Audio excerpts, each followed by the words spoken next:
Assalamualaikum. Mari kita simak tausiah dari Ustadz Rifki Jakfar Talib tentang menata hati. Harus hati-hati. Assalamualaikum warahmatullahi wabarakatuh. Alhamdulillah, kita bersyukur kepada Allah atas nikmat dan karunia Allah di pagi hari ini. Allah pertemukan kita dalam majelis yang mulia ini. Dan sudah semenjak lama saya itu tidak nyaman ceramah di sekitar Sidoarjo, Surabaya itu tidak mau, sudah dari dulu. Sebenarnya kalau undangan ibu-ibu pengajian segala macam sebenarnya banyak, cuma saya ngelihat di Surabaya ini sudah penuh dengan ustadz. Salah satunya Ustadz Heru. Tapi subhanallah saya tidak tahu kenapa, dan itu jadwalnya Ustadz Heru itu tidak lewat saya. Tiba-tiba muncul aja Ustadz tanggal 26 sampai 27 undangan Ustadz Heru di Surabaya. Ditolak ini khawatir kualat, gak ditolak ini nguyai segoro. Tapi bismillah lah, mudah-mudahan yang kita harapkan cuma satu, semoga apa yang kita lakukan itu dianggap oleh Allah bermanfaat. Karena salah satu di antara moto hidupnya orang beriman itu adalah khairun nas anfa'uhum linnas. Maka saya ingat kalau umi saya ngasih tahu itu ada 4. Nomor 1, sing ikhlas. Nomor 2, sing tawadhu. Nomor 3, sing manfaat. Dan yang nomor 4, umi saya itu bilang istiqomah. Jadi mudah-mudahan ini termasuk di antara itu. Amin ya rabbal alamin. Salawat beriring salam semoga tercurahkan kepada uswah kita, Nabi besar, Nabi agung, An-Nabi Muhammad sallallahu alaihi wasallam, beserta seluruh keluarganya, beserta seluruh istrinya, beserta seluruh sahabatnya, dan seluruh di antara umat dan pengikutnya yang setia menjalankan sunnah dan ajarannya ila yaumil qiyamah. Hadirin sekalian, di pagi hari ini tema kita adalah berbicara tentang hati. Di dalam Islam tidak ada habisnya urusan hati, itu tidak ada. Dan perkara hati ini terus diperbaiki, terus dikoreksi, terus dikontrol, dan tidak boleh berhenti. Karena hati itu, kalau memang dalam istilah medis kan aslinya jantung sebenarnya, artinya itu aslinya jantung gitu. Al-qalbu itu aslinya apa? Jantung. Jadi kalau orang itu jantungnya buntu, ya wis berangkat.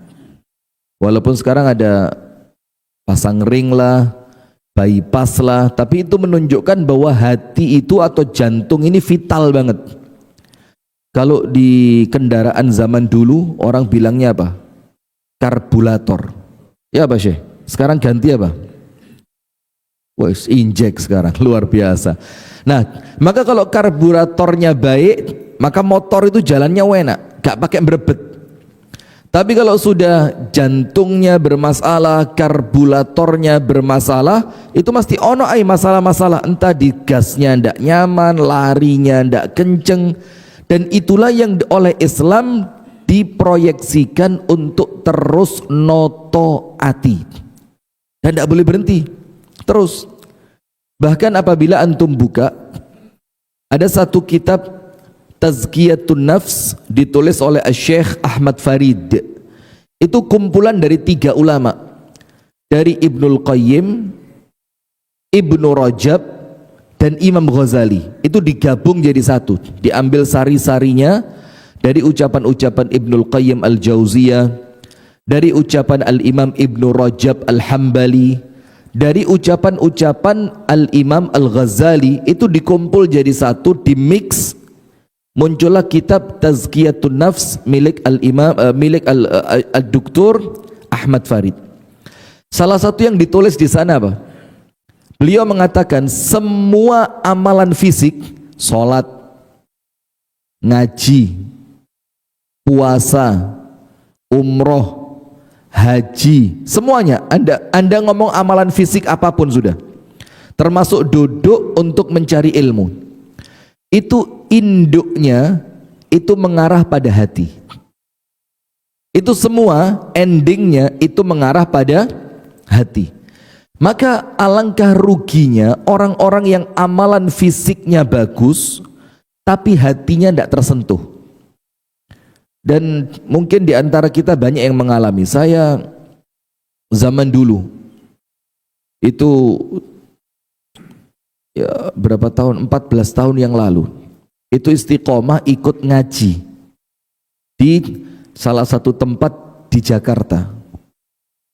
Dan itu istiqomah saya ngaji 7 tahun, tidak pernah telat. Ya sesekali lah kalau sakit, kalau pas pulang ke Jawa Timur, atau kalau pas ada kegiatan keluarga baru izin.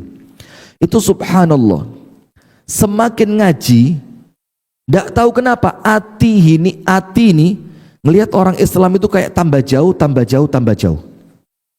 Pulang ngaji, masuk ke masjid di kompleks saya tinggal bersama paman saya, itu ngelihat orang Islam itu kayak dikoreksi salai kutuk digolei api. Dan subhanallah itu jalan 7 tahun. Dan waktu di sana tidak terasa. Waktu pulang ke Jawa Timur, kemudian umi saya ngelihat saya itu ada yang beda. Loh, kok model gini saiki? Ojo macem-macem loh nak. Umi saya itu ngelihat saya kaget. Ngelihat pakaian, ngelihat perawakan, ngelihat gaya saya itu, umi saya kaget. Loh, apa iki nak? Ojo macem-macem loh ya. Mama gak gelem kon dadi aneh-aneh loh ya. Itu umi saya mulai kaget. Dan itu dek pertama yang saya rasakan. Oh no, apa? Saya anggap tidak ada yang salah. Saya anggap di Jakarta saya belajar, saya taklim, saya cari ilmu, saya mencari sesuatu yang baik untuk dunia dan akhirat saya. Kok ketika pulang, orang terdekat saya merasa asing dengan saya. Ini pasti ada yang salah ini. Sudah mulai hidup di kota metropolitan Kasembon Raya. Jangan guyu Pak, jangan meremehkan. Ini urusan hati loh ini ya. Anda belum pernah ke Kasembon sih ya. Kalau Anda ke Kasembon, Anda akan yakin kalau Kasembon itu kota metropolitan Kasembon Raya. Bahkan bisa jadi sebentar lagi merdeka itu Kasembon itu. Tidak tahu presidennya siapa, tidak tahu saya. Nah, sudah, maka umi saya ngelihat ada yang aneh. Saya kumpul di masjid bersama jamaah yang lama, dengan teman-teman lama, semakin merasa terasing saya. Subhanallah, pada sampai suatu titik saya ketemu. Ternyata apa? Yang saya cari selama ini hanya apa? Madiyah. Madiyah itu apa? Ya cuma ilmunya, cuma sholatnya, cuma puasanya, cuma ngajinya, tapi tidak pernah sampai menusuk dan masuk ke dalam hati. Akhirnya apa? Rasanya apa? Kering. Rasanya apa? Kering. Sholat ya mek sholat tok sudah. Tidak ada rasa apapun. Puasa ya puasa, tahajud, sholat, ngaji, ya cuma kering amalan fisik, tidak pernah sampai masuk ke dalam hati. Nah, padahal kata Al-Imam Ibnul Qayyim, semua amalan fisik yang bernilai ibadah itu intinya itu menjadikan hati semakin baik. Nah, itulah jamaah sekalian yang pagi hari ini akan kita bahas. Yang pertama adalah urgensi memperhatikan hati. Jadi apa sih pentingnya kita ini ngontrol hati? Ada satu dulu Ustadz, Masya Allah, dai masyhur di Indonesia. Dan sampai sekarang saya pun tidak pernah hilang respect kepada beliau. Mudah-mudahan beliau panjang umur, sehat walafiat, istiqomah, amin. Walaupun Ustadz ini sempat diboikot sama ibu-ibu zaman dulu. Sebelumnya digandrungi banget. Terus sama ibu-ibu diboikot. Saya tidak tahu kenapa itu. Yang kalau ceramah itu begini, jagalah hati, jangan kau kotori. Itu Bu, ingat Bu? Yang sempat diboikot sama ibu-ibu dulu. Ibu-ibu ingat? Ingat, kenapa diboikot dulu Bu? Masya Allah, solidaritas sesama perempuan katanya. Masya Allah. Nah sudah, maka apa sih urgensinya kita membersihkan hati? Minimal ada 3. Minimal ada 3. Nomor 1, ini yang paling utama, mengalahkan yang lain-lainnya nanti. Nomor 1, hati itu jamaah, di mana letak Allah menilai manusia. pandangannya Allah Ta'ala itu oleh Allah diletakkan ke dalam hatinya manusia, didelok sama Allah, dicek sama Allah. Api opo eleke seorang manusia itu tidak dilihat dari amal fisiknya, karena banyak orang amal fisiknya nampaknya baik tapi hatinya remuk. Banyak orang sholat tapi hilang ikhlasnya. Banyak orang sedekah tapi untuk dapat pujian. Bahkan kalau antum mau tahu, banyak orang-orang yang amaliyahnya besar tapi rusak dalam urusan hati, oleh Allah ditolak. Kenapa? Karena yang dipandang oleh Allah bukan fisiknya tapi hatinya. Maka dalam hadis riwayat Imam Muslim, Rasulullah sallallahu alaihi wasallam bersabda, "Fima ma'nahu, innallaha la yanzuru ila ajsamikum wala ila alwanikum wala ila amwalikum walakin yanzuru ila qulubikum." Satu ini tok cukup sudah. Cuma kan tidak mungkin ceramah satu hadis kan dikira gak tahu belajar nanti saya ya. Lulusan di Ustaz ceramah kok hadis siji. Astagfirullahaladzim. Nah, maka disebutkan apa? Allah Ta'ala ini jelas sekali, Allah tidak melihat fisik kalian. Tidak penting mau dukur, endek, lemu, kuru, mancung, pesek. Itu bukan hitungan Allah melihat kita. Tidak penting itu. Kalau fisik itu penting, antum tahu seorang sahabat yang kakinya berbentuk O, siapa? Sahabat Nabi, kakinya kecil, bentuknya O, gak iso melayu. Siapa? Abdullah bin Mas'ud radhiyallahu anhu. Yang ternyata Abdullah bin Mas'ud ini menjadi salah seorang sahabat yang sangat dekat sama Nabi Muhammad. Sahabat dekat. Dalam keadaan ketika Abdullah bin Mas'ud ini naik ke atas pohon, sahabat itu ketawa. Dalam tanda bukan ketawa untuk meremehkan, tapi yo sekedar yo candaan di kalangan temen. Kan kita biasa ya kalau temen kita itu kalau wis akrab kadang-kadang guyone rodok nemen. Apalagi Surabaya, Masya Allah, top. Itu salah satu faktor saya tidak berani masuk Surabaya ini. Sana bonek, sini Arema. Waduh, itu medeni. Saya pulang ini ono apa-apa bahaya saya. Sudah. Maka ketika para sahabat ngelihat kakinya Abdullah bin Mas'ud yang kecil, bentuknya O tadi, mereka ketawa. Rasulullah bilang apa? Atadhakuna min hadza? Kamu ketawain kaki ini. Padahal kaki ini nanti kalau ditimbang di akhirat itu lebih berat dibanding gunung Uhud. Subhanallah, lihat. Jadi kalaulah fisik itu penting, maka Nabi Muhammad tidak akan belani Abdullah bin Mas'ud karena fisiknya seperti itu. Kalau fisik itu penting, Allah tidak akan menjadikan Abdullah bin Mas'ud kakinya seperti itu. Tapi karena Allah ingin ngajarin kepada kita, jangan ngelihat orang dari fisiknya. Maka Allah jadikan sebagian orang itu yang mulia-mulia, itu fisiknya tidak sempurna. Antum tahu lagi, namanya Atha bin Abi Rabah. Atha bin Abi Rabah ini salah seorang tokoh dari kalangan tabi'in, murid utamanya Abdullah bin Mas'ud. Murid utamanya Abdullah bin Abbas radhiyallahu taala anhuma. Jadi Abdullah bin Abbas itu punya banyak murid. Di antara yang terkenal 3, Ikrimah, kemudian Mujahid, kemudian Atha bin Abi Rabah. Ini murid terkemukanya. Mujahid ini ahli fikih, ahli tafsir. Ikrimah ahli tafsir, Atha bin Abi Rabah ahli dalam halal dan haram. Ini semua pewaris ilmunya Abdullah bin Abbas. Ketika Abdul Malik bin Marwan itu haji, itu maka cari ulama yang bisa menjadi mufti haji di zaman itu. Sulaiman bin Abdul Malik bin Marwan haji, maka sampai di Mekah dia cari mana ini orang Mekah yang paling alim. Disuruh cari, dikumpulkanlah para ulama Mekah. Ternyata ketemunya siapa? Atha bin Abi Rabah. Dalam keadaan fisiknya gak ngetarani lek wong alim. Badannya kecil, sedikit bongkok, jalannya pakai tongkat. Karena apa? Kakinya yang satu itu kecil. Jadi yang satu normal, yang satu kecil. Maka kalau jalan dia bertumpu pada apa? Tongkat. Sampai Sulaiman bin Abdul Malik bin Marwan kaget. Manhu? Masa ini orangnya? Siapa dia? Dibilang apa? Hadza warithu ilmi Abdullah ibni Abbas. Ini orang yang kamu lihat fisiknya, ternyata dia adalah pewaris ilmunya Abdullah bin Abbas. Langsung Sulaiman bin Abdul Malik bin Marwan hormat sama dia. Ini karena ketipu ngelihat apa? Fisik. Nah, maka sama Allah fisik tidak dilihat. Wala ila alwanikum, Allah pun tidak melihat warna kulit kita.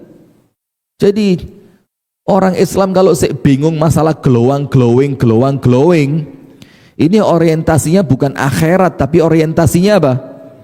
Pandangan manusia duniawi. Walaupun ya mohon maaf, glowing itu kalau dibilang penting tidak penting, ya penting juga, iya. Tapi kemudian bukan yang paling penting. Kalau warna kulit itu penting, Bilal bin Rabah sama Allah tidak dibikin hitam. Antum tahu Bilal bin Rabah kan, yang terompahnya itu DCI Kanjeng Nabi masuk surga. Sampai ketika Nabi Muhammad pulang, Nabi Muhammad tanya, Bilal, sini, ada apa ini Bilal? Kok terompah kamu DCI saya masuk surga? Bilal bilang, tidak tahu ya Rasul. Oh, saya juga belum pernah masuk surga. Maka sama Rasulullah ditanya amalannya apa, ternyata terkuak. Apa amalannya? 2. Jaga wudhu, tidak pernah kecuali setiap batal dia baleni wudhu 24 jam loh itu. Kita ini berat ya Allah. Maka kita ini kalau dibandingkan dengan generasi pertama, wis salah, gak usah gaya tok. Kita ini bisa istiqomah subuh di masjid itu murni karena pertolongannya Allah. Sudah? Yang kedua, setiap selesai wudhu Bilal melakukan sholat sunnah 2 rakaat. Sampai Abu Bakar As-Siddiq, Abu Bakar itu kalau ngelihat ke wajahnya Bilal, apa kata Abu Bakar? Idzal tafattu ila wajhi Bilalin fama uridu an altafita ila ghairihi li husni wajhi. Kata Abu Bakar radhiyallahu taala anhu, saya ini kalau ngelihat wajahnya Bilal bin Rabah itu saya tidak kepingin berpaling melihat yang lain, tidak. Kenapa? Min husni wajhihi, karena wajahnya begitu indah, begitu enak untuk dilihat. Padahal warna kulitnya apa? Itu. Tapi yang bikin enak dilihat apanya? Hatinya bersih. Wala ila amwalikum, Allah pun tidak melihat harta kalian. Maka saya senantiasa ngomong, sing sugih ojo sombong, sing gak sugih ojo minder, kabeh podo. Karena sombong itu minder yang tertunda, dan minder itu sombong yang tertunda. Jangan sombong, jangan minder, wes biasa saja. Inna akramakum indallahi atqakum. Wong sugih gak mesti mulya, wong melarat gak mesti elek. Bukan itu ukurannya. Allah tidak lihat harta kita ini. Terus pertanyaannya, apa yang dilihat sama Allah? Walakin yanzuru ila qulubikum. Itu kalau lihat teks hadis yang murni dari Imam Muslim, tidak ada tambahannya, berhenti sampai situ. Walakin yanzuru ila qulubikum, yang dilihat sama Allah apa? Hatinya. Maka sempat para sahabat Nabi itu tertipu radhiyallahu anhu. Ketika ada seorang laki-laki lewat,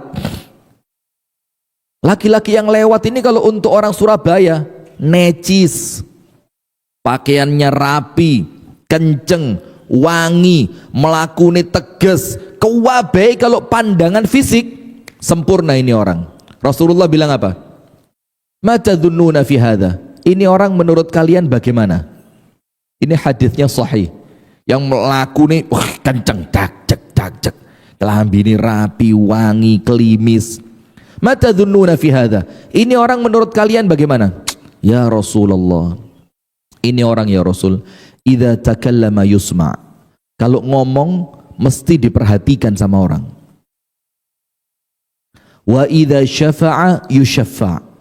Kalau dia memberikan rekomendasi, rekomendasinya pasti diterima. Wa idza khataba yuqbal. Kalau dia ngelamar anaknya orang, langsung diterima, gak ditolak. Oh ya sudah, diam Rasul.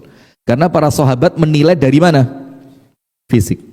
Tidak lama setelah itu lewat orang kedua. Ya Allah, kelambi ini biasa, lek tidak boleh dibilang elek loh ya. Padahal asli ini elek. Cuma dibilang biasa.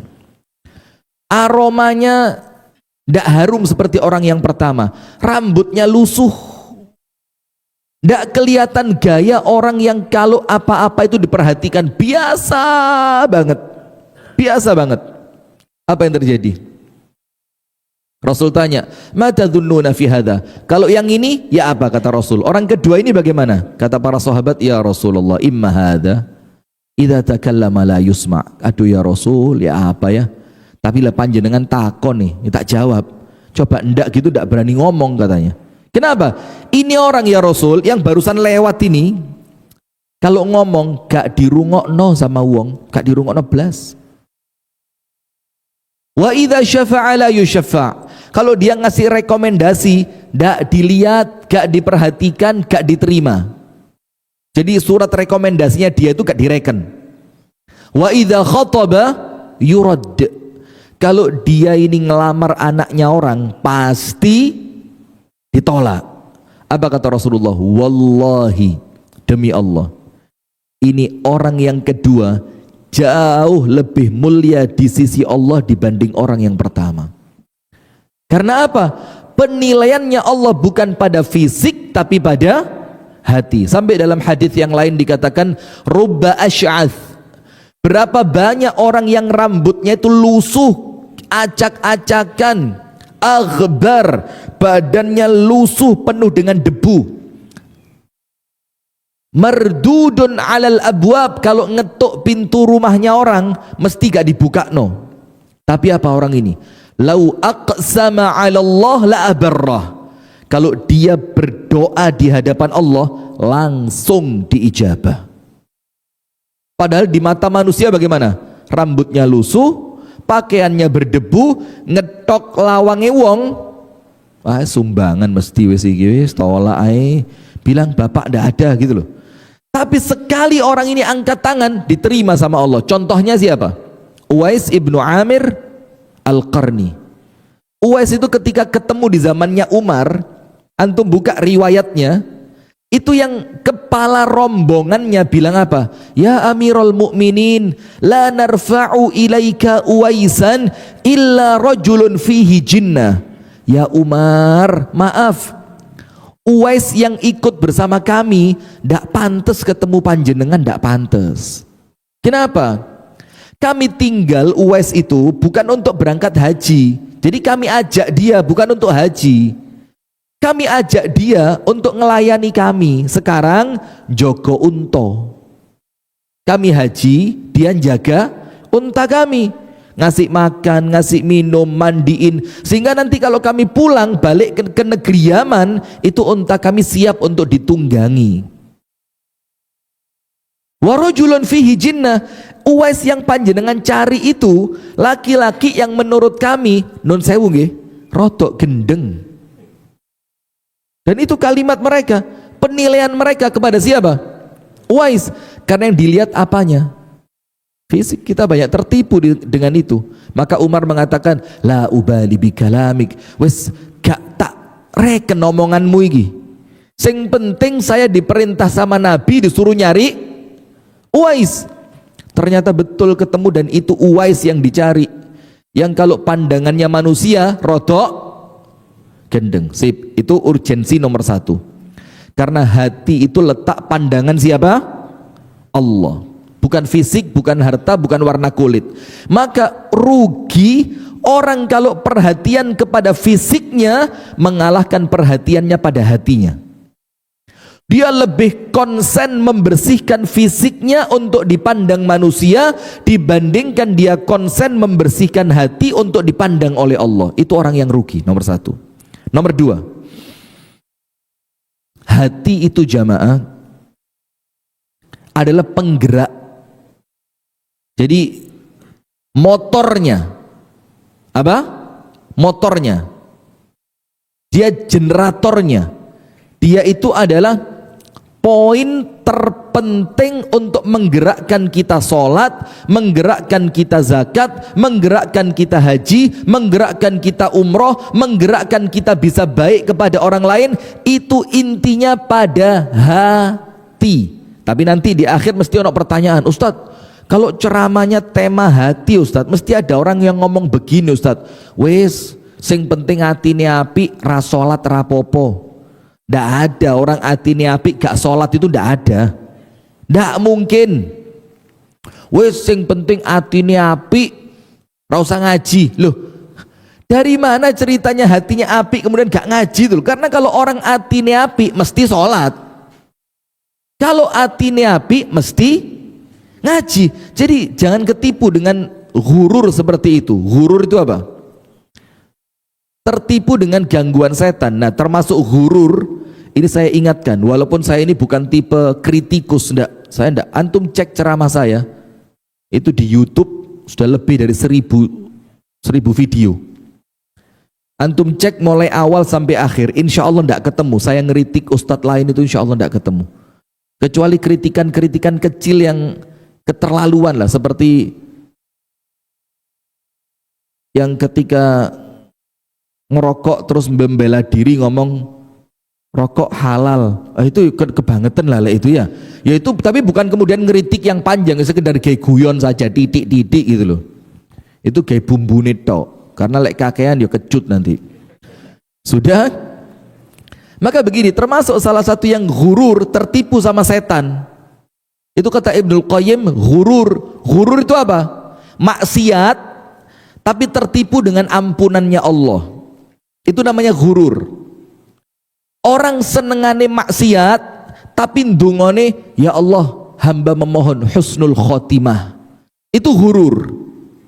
Jadi amalannya menipu dia dari kemaksiatannya. Nah, contoh ghurur sekarang apa? Banyak pengajian-pengajian sekarang yang rame pol. Alhamdulillah, kita apresiasi. Tapi kemudian apa? Orang-orang yang datang dengan kemaksiatannya itu tidak dientaskan dari kemaksiatannya, tetap dibikin nyaman dengan maksiatnya dengan kalimat-kalimat wis tala Gusti Allah ngono beneh. Sehingga orang yang datang ke pengajian tidak menganggap maksiat yang dia bawa itu besar, tapi seakan-akan malah diajak untuk ngeremehkan maksiat. Rapopo sing penting waya sholat ya sholat, gue lek peduk koncone mabuk ya sekali-sekali lah. Setelah yang penting ajek ngaji, ajek sholat. Setelah Gusti Allah gak kayak wong sing brewok iku lho, sing kewereng-kereng iku lho, penak-penak lho. Ini namanya maghrur. Terus orang ngaji kalau tidak diingatkan tentang bahayanya maksiat, mau diingetin apa? Akhirnya jamaah pengajiannya maghrur, tertipu. Seakan-akan dia tidak takut dengan kemaksiatannya, yang penting ngaji surga. Lu. Ini surga di RT berapa ini? Jangan-jangan Baitul Jannah ini yang dimaksud ya? Nah sudah, maka jamaah begini, hati itu motor, penggeraknya. Maka setiap orang yang datang sama Nabi mesti kena hati nih, mesti kena hati nih. Antum cek cerita orang-orang yang masuk Islam, itu pasti kena di hatinya, kena di hatinya. Contohnya begini, ada seorang laki-laki namanya Fudhalah. Fudhalah ini dalam riwayatnya itu masuk Islam epok-epok. Apa epok-epok itu? Bijui, pura-pura. Karena dia masuk Islam ingin mendekati Nabi dan kemudian punya misi membunuh Nabi. Ketika Nabi Muhammad tawaf, Fudhalah ini ikut di sampingnya. Rasulullah tahu. Muter. Putaran pertama sama Rasul ditanya, "Ma bika ya Fudhalah?" Ada apa Fudhalah? Fudhalah bilang, "Ma biya syai'un ya Rasulullah." Ndak ada apa-apa, tenang aja. Muter lagi. Putaran kedua sama Nabi ditanya, "Ma bika ya Fudhalah?" Ono apa Fudhalah? Dia bilang, "Ma biya syai'un ya Rasulullah." Ndak ada apa-apa, santai-santai. Ndak ada apa-apa. Sampai putaran ketiga, sampai di salah satu putaran mendekati akhir, sama Rasulullah dipegang dadanya Fudhalah. Qif ya Fudhalah, diam. Sama Rasulullah didoain, Allahumma tahhir qalbah. Ya Allah, sucikan hatinya ya Allah. Apa yang terjadi? Itu belati yang dia simpen di balik disarnya, baju luarnya disimpan gini. Itu tiba-tiba deredek moro-moro ladingnya rutuh, klak, jatuh di lantai tawaf itu. Maka Rasulullah bilang apa? Ya Fudhalah, saya tahu apa yang kamu niatkan tadi Fudhalah. Maka aku tanya, "Ma bika ya Fudhalah?" Ono opo kok hatimu rusuh? Ditanya lagi, "Ono opo Fudhalah kok hatimu penuh kebencian?" Maka aku pegang hatimu wahai Fudhalah dan aku doakan kene atine ladinge rutuh. Antum tahu lagi seorang laki-laki yang mau bunuh Nabi, ketemu Nabi di bawah pohon. Di bawah pohon.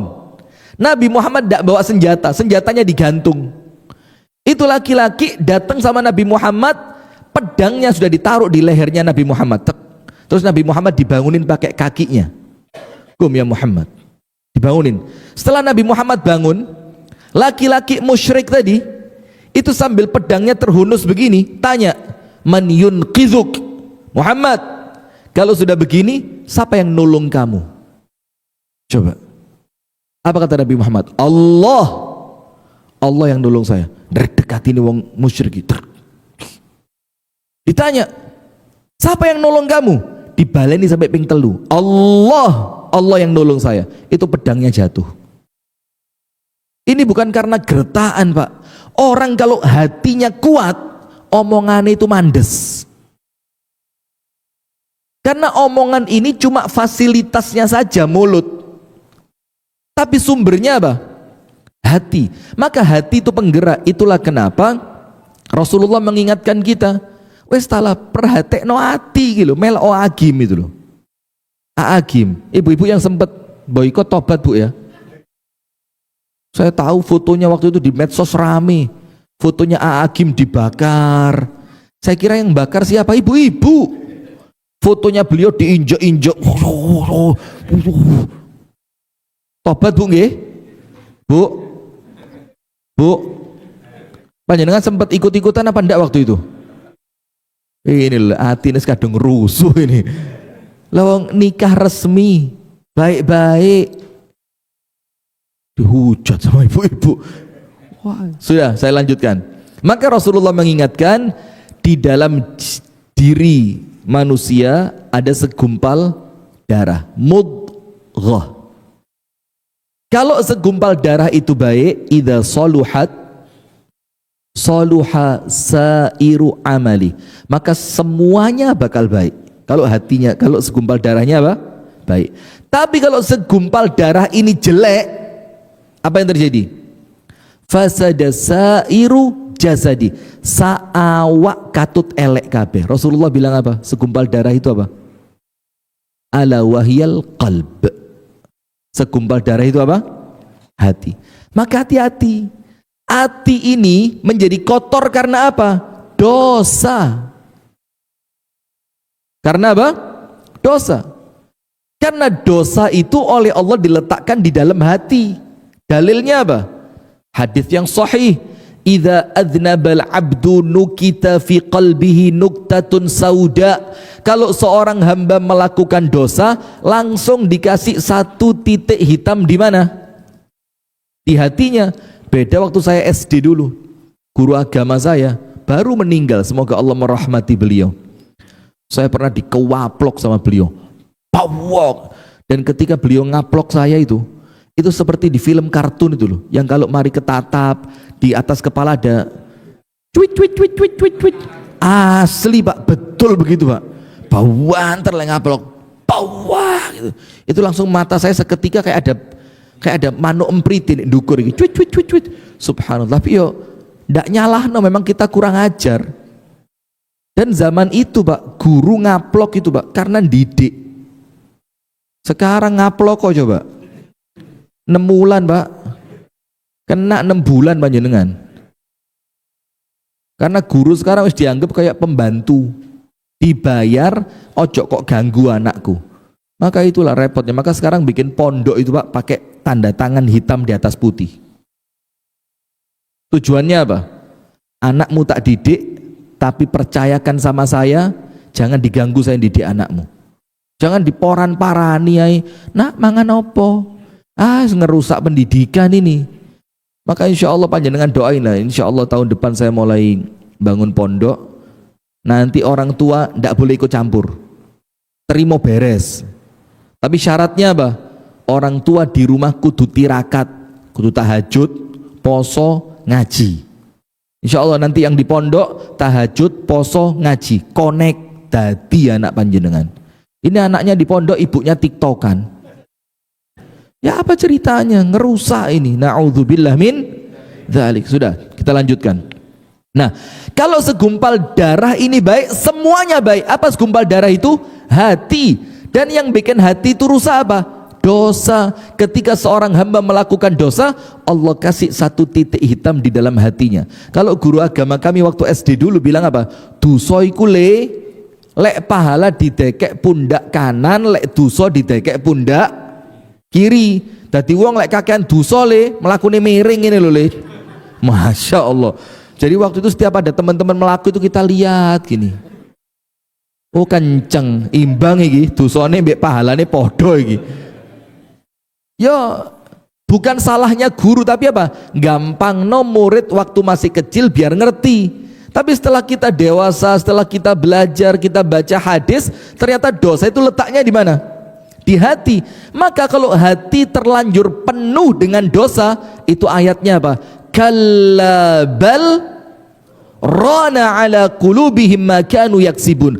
Atine wis kadung ketutup, la ya'rifu ma'rufan wa la yunkiru munkara. Ndak ngerti mana baik mana buruk, ndak ngerti mana manfaat mana mudarat, ndak ngerti mana maslahat mana yang mendatangkan bencana, ndak ngerti. Kenapa? Hatinya terlanjur buta. Maka disebutkan dalam Al-Qur'an, innama ta'amal qulubul lati fis sudur. Orang kalau sholatnya malas, atine rusuh. Orang kalau dijak ngaji, seket 5 menit, atine rusuh. Orang kalau sodakoi medit, atine rusuh. Wes, Anda cek semua amal baik apapun, lek tidak bisa dilakukan dengan baik, mesti hatinya kotor. Dan kotornya hati karena apa? Dosa. Antum tahu Al-Imam Al-Hasan Al-Basri. Imam Hasan Basri itu sempat tidak bisa sholat tahajud 40 hari. Kata Imam Hasan Basri apa? Tayaqantu annaha dzamb. Saya yakin sebabnya apa? Dosa. Tayaqantu sababaha dzamb. Saya ngerti, tidak mungkin tidak, sebabnya pasti dosa. Karena tidaklah seorang hamba terhalangi dari kebaikan kecuali karena dosa. Dan dosa itu mempengaruhi hati. Kalau hati terlanjur penuh dengan dosa, digai ibadah abot. Itulah kenapa ada perintah istighfar, ada perintah tobat, ada perintah melakukan amal soleh, yang amal soleh itu menghapus kesalahan. Tujuannya apa? Supaya hatinya kembali bersih. Nomor 3, apa urgensi membersihkan hati? Nomor 1, hati itu letak pandangan Allah. Nomor 2, hati itu motor penggerak amal. Maka kalau kepingin sholatnya baik, diawali bersih hati. Kalau kepingin ngajinya istiqomah, diawali bersih hati. Kalau kepingin puasa ternyata nikmat, diawali membersihkan hati. Karena semua itu diawali dari hati. Nomor 3, yang terakhir, apa urgensi membersihkan hati? Ini baru urgensinya loh ya, bukan materinya loh ya. Ini mukaddimahnya ini. Sabar, sabar. Ustadz Heru aman ya. Ustadz Heru tol-tol ya. Ustadz. Begini, yang ketiga, apa urgensinya? Hati itu jamaah, kunci pembuka surga. Kunci pembuka surga. Begini. Ada hadis riwayat Imam Bukhari Muslim. Rasulullah sallallahu alaihi wasallam bersabda, "Yadkhulunal jannata," bakal Allah masukkan ke dalam surga, aqwamun, sekelompok manusia, afidatuhum, yang mereka itu memiliki hati, mithla afidatit thair, seperti hatinya seekor burung. Lihat, ketika Nabi Muhammad menceritakan bakal masuk surga, itu koneksinya dengan hati. Akan Allah masukkan ke dalam surga sekelompok kaum yang hati mereka semisal hatinya seekor burung. Jadi hati dijelaskan oleh Imam Nawawi. Apa sih hatinya burung itu bagaimana? Yang ketika seseorang memiliki hati yang semacam itu, dia bakal masuk surga. Seperti apa? Kata Imam Nawawi, ciri khasnya dua. Nomor satu apa? Kuwatu at-tawakkuli 'ala Allah, kekuatan tawakalnya kepada Allah. Orang kalau tawakalnya kuat, Pak, sedekahnya gak hitung-hitungan. Kita ini ya belum sampai derajat itulah. Dan ndak usah gaya tok. Ndak usah gaya tok, podo. Kita ini sama, Pak. Dalam Islam, Pak, nabung itu boleh apa ndak?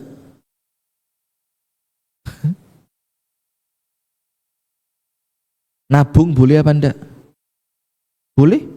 Dalilnya apa?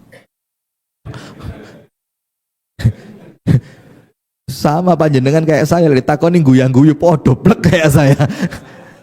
Coba, Anda bilang boleh enggak boleh, itu kan harus ada dasarnya. Boleh kenapa? Enggak boleh kenapa? Boleh, coba karena apa?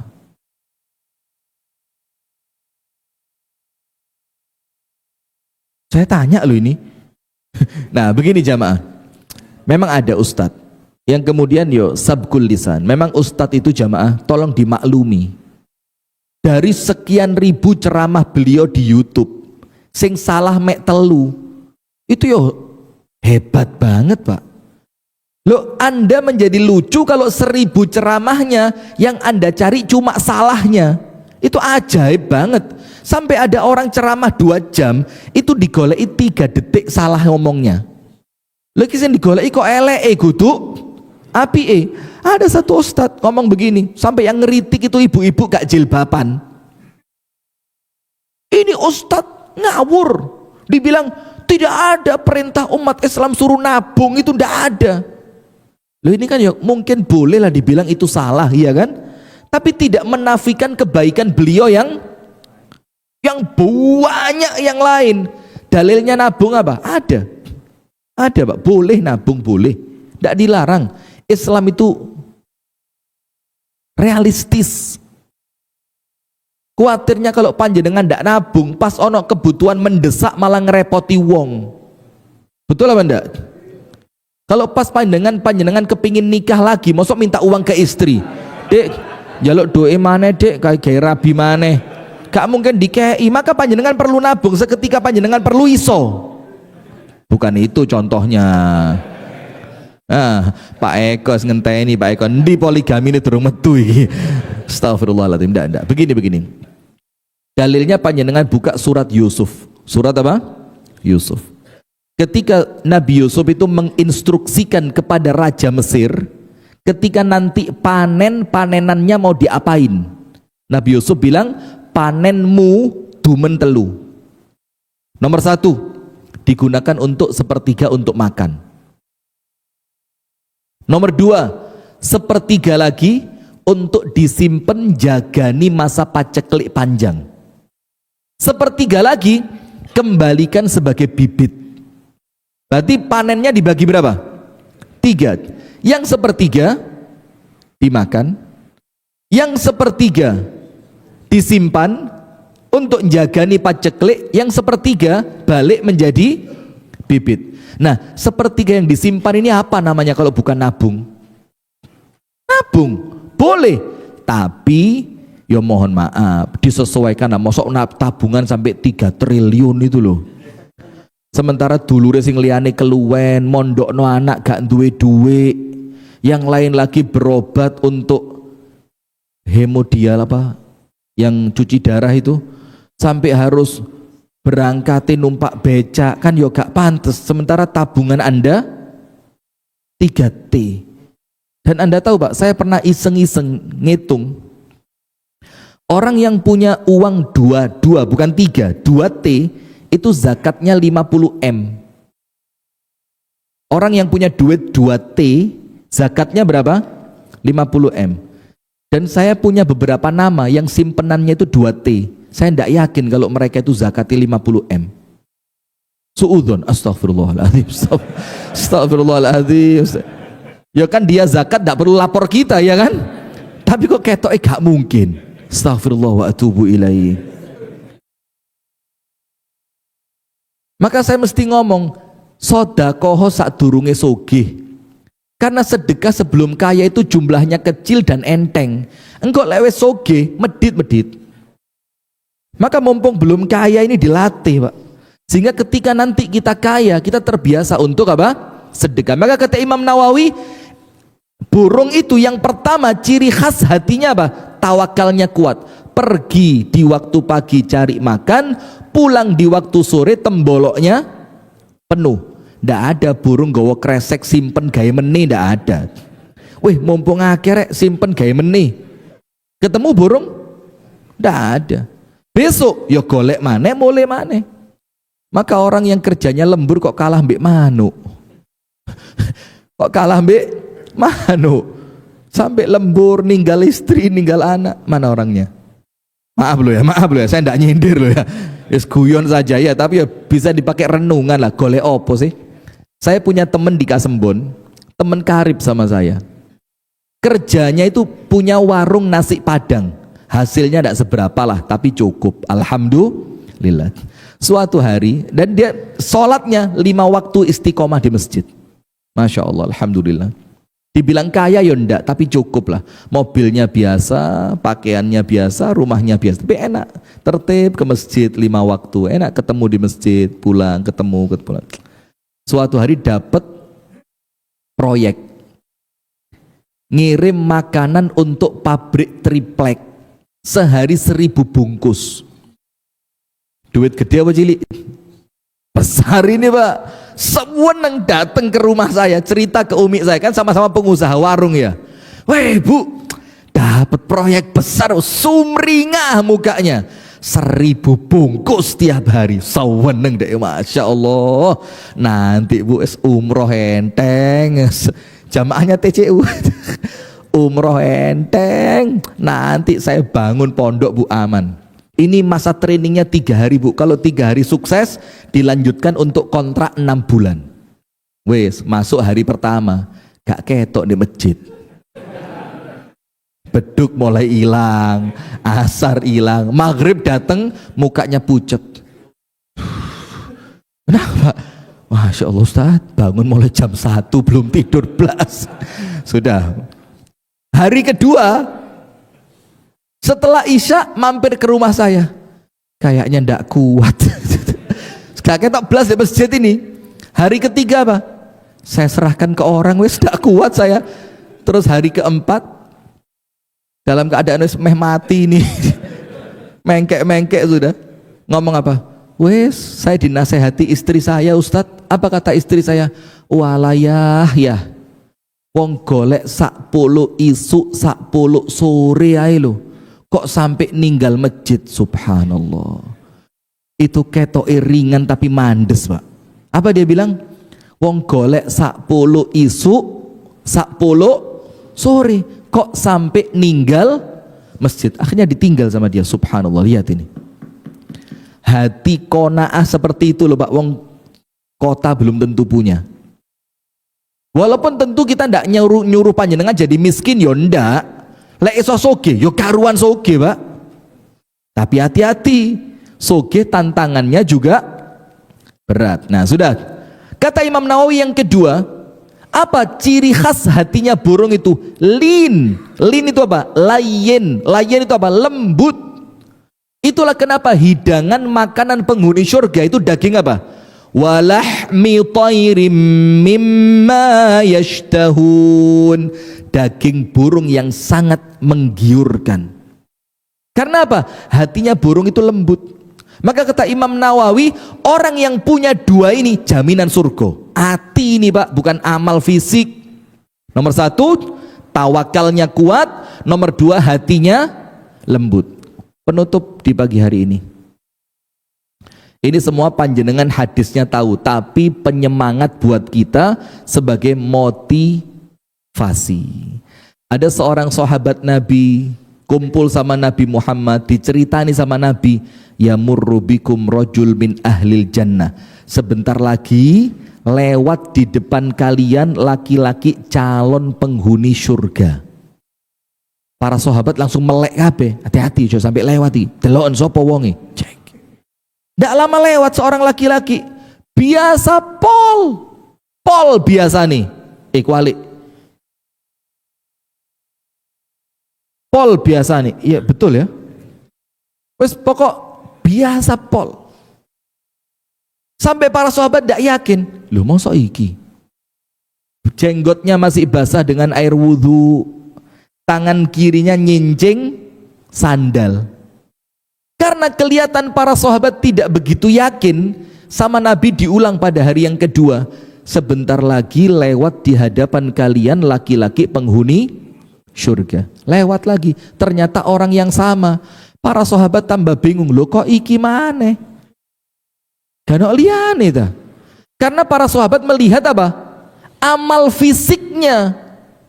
Sampai diulang pada hari yang ketiga, ternyata orangnya sama. Para sahabat penasaran, dikirim satu mlebu omahe. Deloken.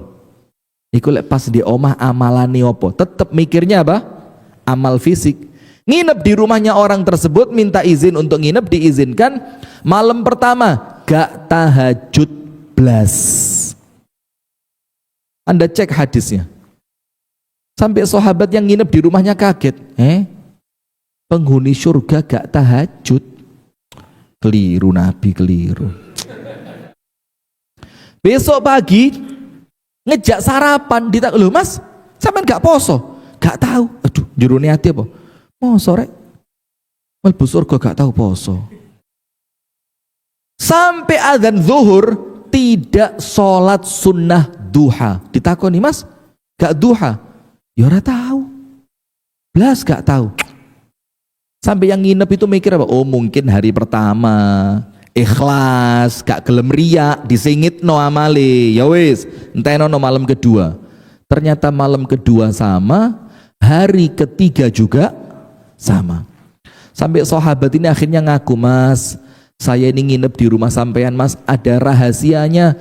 Nabi Muhammad itu mengatakan panjenengan ini penghuni surga 3 hari berturut-turut.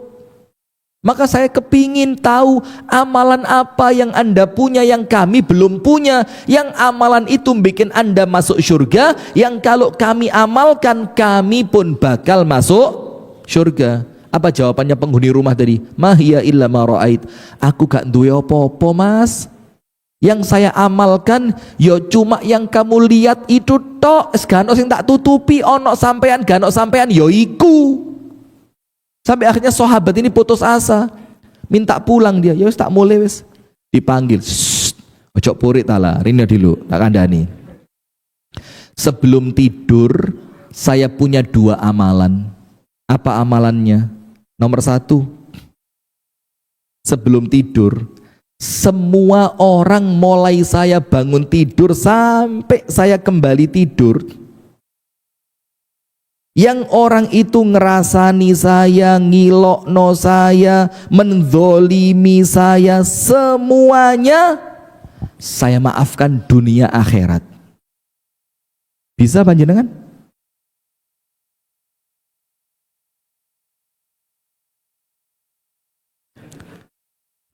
Serius? Bisa? Insya harus bisa. Maka orang ini tidurnya nyenyak Pak, karena turu atine resik, plong, gak duwe dendam.